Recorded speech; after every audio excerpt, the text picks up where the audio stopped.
What if I told you that most homeowners waste tens of thousands of dollars trying to build a peaceful, luxury backyard, and the ones that look expensive got there by spending less, not more? The most beautiful, calming backyards aren't calming because of what got added. They're calm because of what got left out and what got chosen carefully instead of expensively. Today, I'm showing you exactly how to get that same premium, peaceful look for a small fraction of the price. Let's get started. Here's what almost every homeowner assumes when they picture a peaceful, high-end backyard. Big budget, professional crew, custom stonework, the works. So, they either give up on the idea completely, or they start pricing quotes and nearly fall over. $50,000 for backyard renovation isn't rare. I've seen quotes go even higher. But here's the part nobody tells you. A huge amount of that $50,000 look has nothing to do with expensive materials. It comes down to restraint, placement, and a handful of smart substitutions that cost a fraction of the price, but trick the eye the exact same way. And here's what surprised me most once I started studying these spaces. Almost every choice that makes a backyard feel calm turns out to be the cheaper choice too. In this video, I'm going to walk you through 10 of those substitutions. Real ones, homeowner tested, nothing fancy, nothing that requires a construction crew. By the end, you'll know exactly where to spend your money, and more importantly, where not to. Section 1. Simplicity beats clutter every time. The expensive mistake first, and it's the one that shows up in every Zen-inspired backyard that works. Homeowners think a fuller yard looks more finished. So, they add another planter, another ornament, another type of flower. Before long, the yard is packed, and somehow it still doesn't look luxurious. It looks busy. Here's the budget-friendly fix, and it costs nothing. Remove things instead of adding them. High-end calming backyards almost always have less in them than you'd expect, not more. There's open space between plants. There's a section of the yard that's just empty on purpose. That empty space is called negative space, and it's one of the cheapest design tools that exists because it's free. You're not buying anything. You're just choosing not to fill every corner. Here's where most homeowners waste the most money without realizing it. They spend more stuff to fix a yard that feels cluttered when the actual fix is removing stuff. Walk to your yard this week and pick 2 things to take out completely. Not rearrange. Remove. See how the whole space breathes differently. The common mistake here is thinking that empty equals unfinished. It's the opposite. Empty, when it's intentional, reads as expensive. Empty, when it's an accident, reads as neglected. The difference is whether the rest of the yard looks deliberate. If it does, the empty space works in your favor. Picture 2 versions of the same small patio. One has 6 different planters, a garden gnome, a couple of wind chimes, and a decorative border along every edge. The other has 2 large planters, 1 bench, and open pavement in between. The second one is the one that is described as peaceful and expensive. Nobody paid more for it. They paid less and left more space empty on purpose. And here's the moment that tends to surprise people the most. Removing 3 items from a cluttered yard almost always makes it look more expensive than adding 10 new ones ever could. Section 2. Let rocks do the job of expensive hardscaping. Big stone patios, custom retaining walls, elaborate stacked walls. This is where a huge chunk of that $50,000 quote comes from. Even though Zen-inspired landscapes have always leaned on stone instead of structure. Hardscaping is expensive because it's labor-intensive and the materials are heavy and costly to move. Here's the swap. A handful of well-placed large rocks can do almost the same visual job as a wall for a tiny percentage of the cost. Why does this work? Because your eye doesn't need a continuous structure to read intentional. It needs a few strong points. 3 or 5 large rocks, grouped with a bit of thought instead of scattered randomly, can define an edge, mark a transition, or anchor a planting bed just as effectively as poured concrete. The mistake most people make is buying rocks that are too small.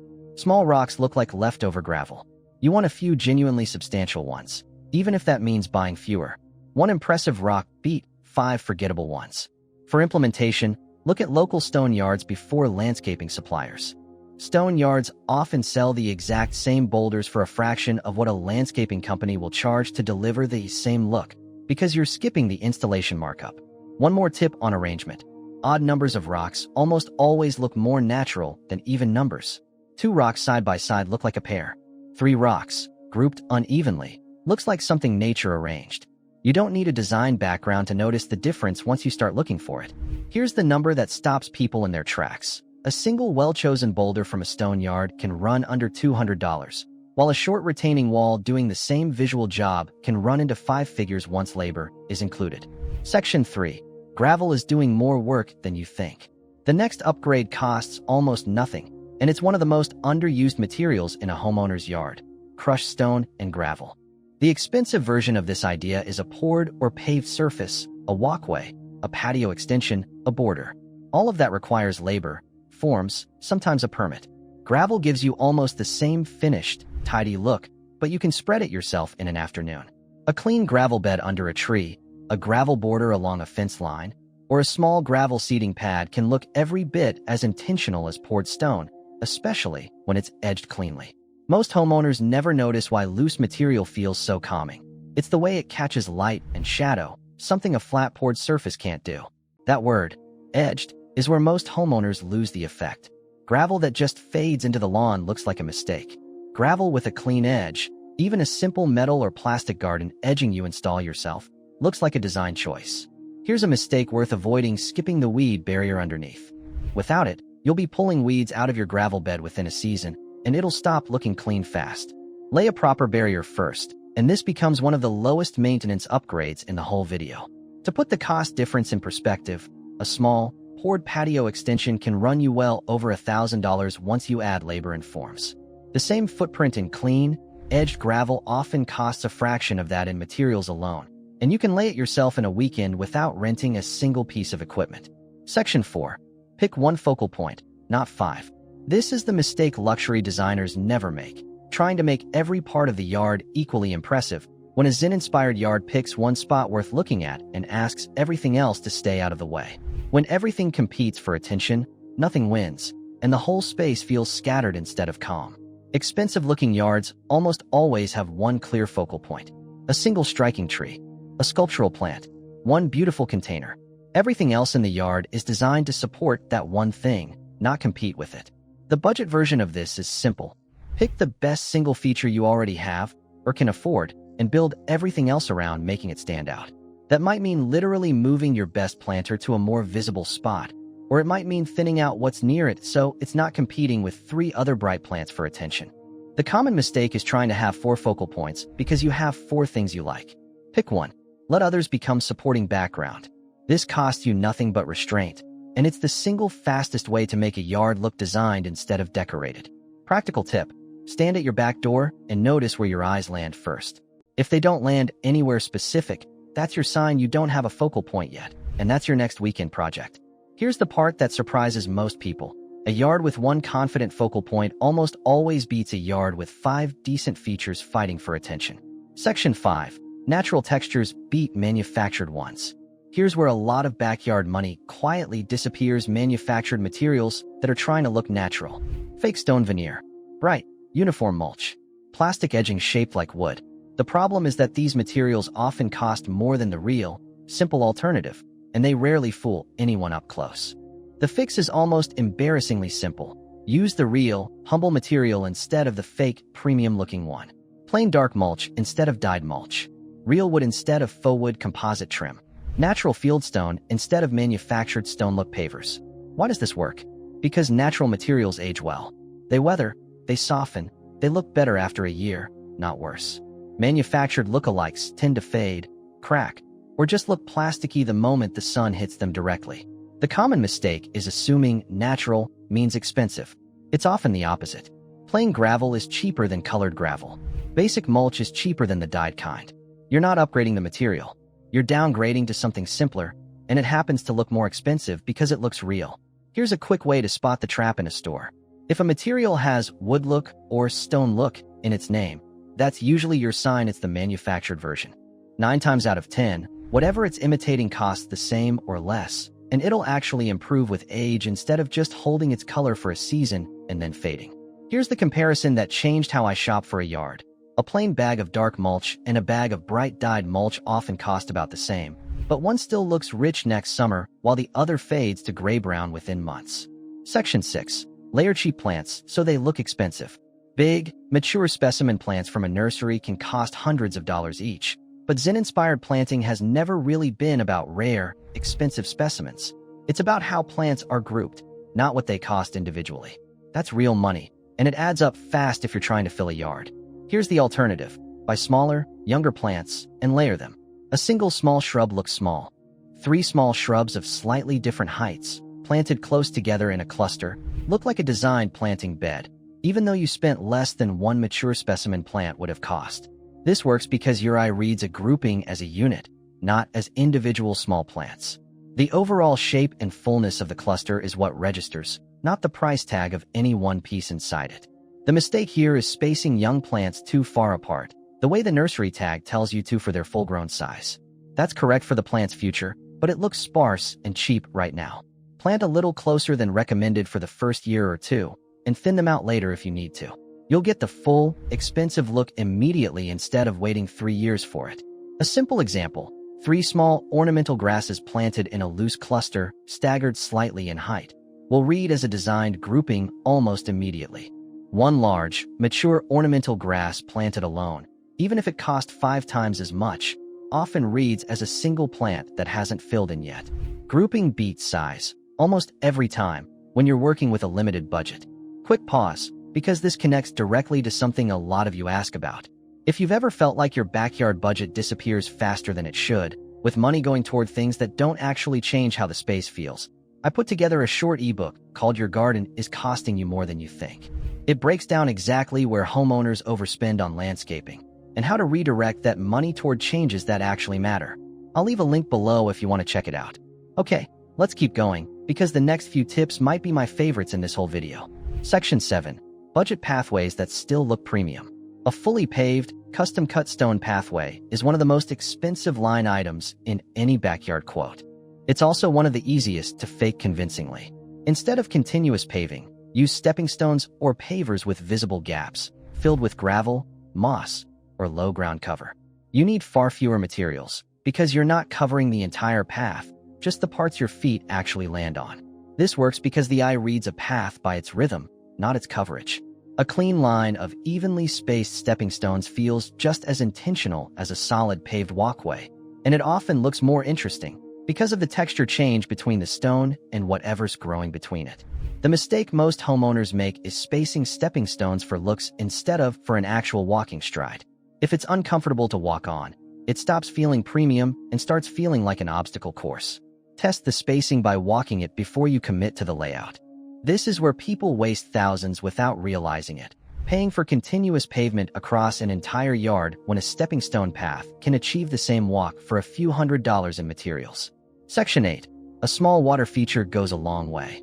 Elaborate ponds and waterfalls can run into the tens of thousands of dollars once you add pumps, liners, and ongoing maintenance. That's often one of the biggest single costs in a luxury backyard project. The budget version is a small, self-contained water feature. A single basin fountain, a simple bubbling urn, or a compact recirculating feature you can buy pre-made and just plug in. Here's why this still delivers the luxury feeling. The sound of moving water is doing almost all the emotional work. It's not really about the size of the water feature. It's about whether you can hear it.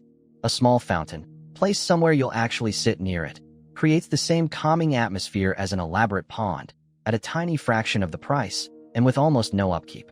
The next upgrade surprised me the first time I really paid attention to it. Nobody sitting in a calm backyard is thinking about the size of the water feature behind them. They're just noticing a quiet, steady sound, and their shoulders drop a little. The common mistake is placing the water feature somewhere decorative but out of earshot, like a far corner you only see and never sit near. Put it close to your seating area instead. You want to hear it, not just glance at it. If you're not sure where to start, a basic recirculating basin fountain from a garden center, the kind that just needs a nearby outlet, is usually enough. You don't need anything custom built. The goal isn't an impressive water feature. It's a quiet, constant sound near wherever you sit. Section 9. Lighting and seating do the emotional work. The final rule might be the most powerful of all, and it costs surprisingly little. How your yard feels after the sun goes down, and where you actually sit in it. Expensive backyard lighting packages can run into thousands of dollars.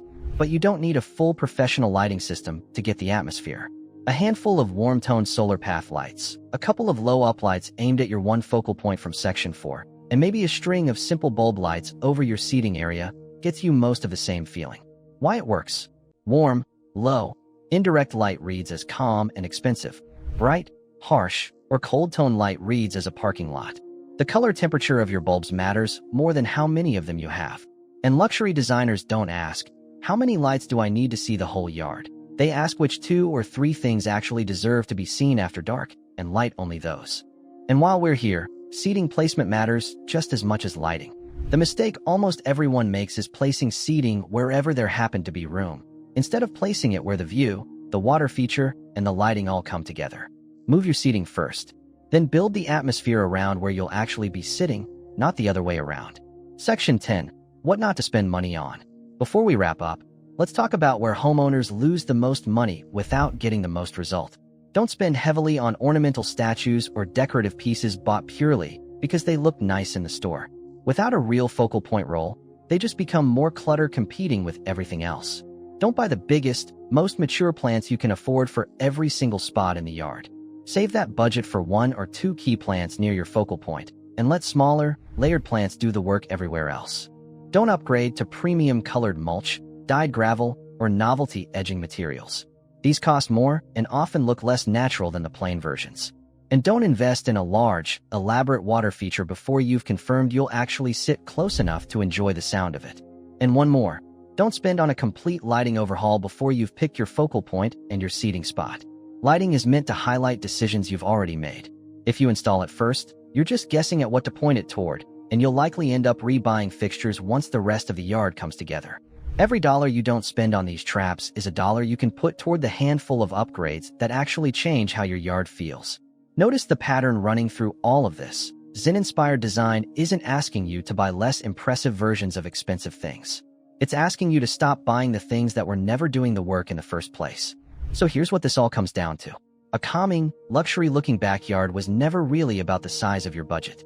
It's about restraint, placement, and knowing which few upgrades are doing all the real work.